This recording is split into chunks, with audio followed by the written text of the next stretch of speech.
গাইবান্ধার সুন্দরগঞ্জে দ্রুতগতিতে ওভারটেক করতে গিয়ে নিয়ন্ত্রণ হারিয়ে দুটি ইট ভর্তি টলি রাস্তার পাশের জমিতে উল্টে পড়েছে। এই দুর্ঘটনায় এক শিশুসহ ৪ জন পথচারী ও টলি সংশ্লিষ্ট ব্যক্তি গুরুতর আহত হয়েছেন।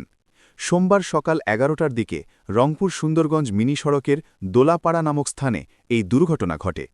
স্থানীয় সূত্রে জানা গেছে, সোমবার সকালে রংপুর থেকে সুন্দরগঞ্জমুখী দুটি ইট ভর্তি টলি মিরগঞ্জ আসার পথে একে অপরকে ওভারটেক করার প্রতিযোগিতায় মেতে ওঠে।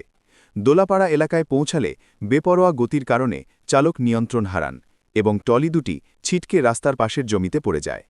দুর্ঘটনায় আহত ৪ জনকে তাৎক্ষণিকভাবে উদ্ধার করে সুন্দরগঞ্জ উপজেলা স্বাস্থ্য কমপ্লেক্সে ভর্তি করা হয়েছে।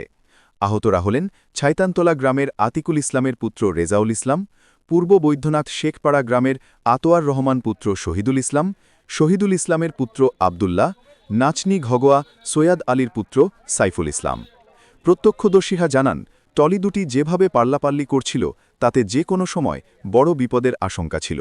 শেষ পর্যন্ত দোলাপাড়ায় এসে নিয়ন্ত্রণ হারিয়ে শিশুসহ পথচারীদের ওপর টলি দুটি উল্টে পড়ে। স্থানীয়রা দ্রুত এগিয়ে এসে তাদের উদ্ধার করে হাসপাতালে পাঠায়। বর্তমানে তারা হাসপাতালে চিকিৎসাধীন রয়েছেন।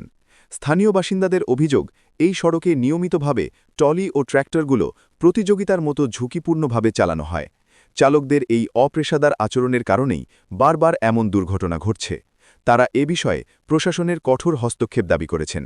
সুন্দরগঞ্জ থানা পুলিশ ও স্বাস্থ্য কমপ্লেক্স সূত্রে জানা গেছে, আহতদের চিকিৎসা চলছে এবং দুর্ঘটনা কবলিত টলি দুটি উদ্ধারের প্রক্রিয়া চলছে। এ ঘটনায় এলাকায় চাপা উত্তেজনা ও ক্ষোভ বিরাজ করছে। পেছনের গাড়ি খুব জোরে আছে, এই টান পঠান টান দিয়ে মনে করেন যখন সামনাসামনি হয়েছে না, তখন একসাথে হয়েছে।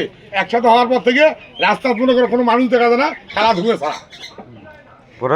পরে তো মনে করে দেখা যায় এদিক দূরে সিএনজি এসেছে।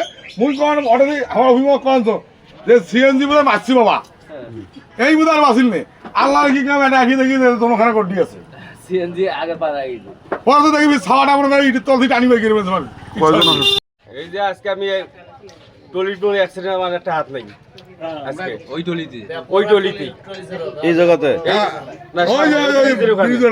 ব্রিজের ওটাই 10-15 হাত ফাঁকে আমি আমার এই টলি অ্যাক্সিডেন্ট করছে। আমার সরাসরি ভাবে নাকে দিয়েছি, আমি এক সাইড দিয়ে যাইতেছি।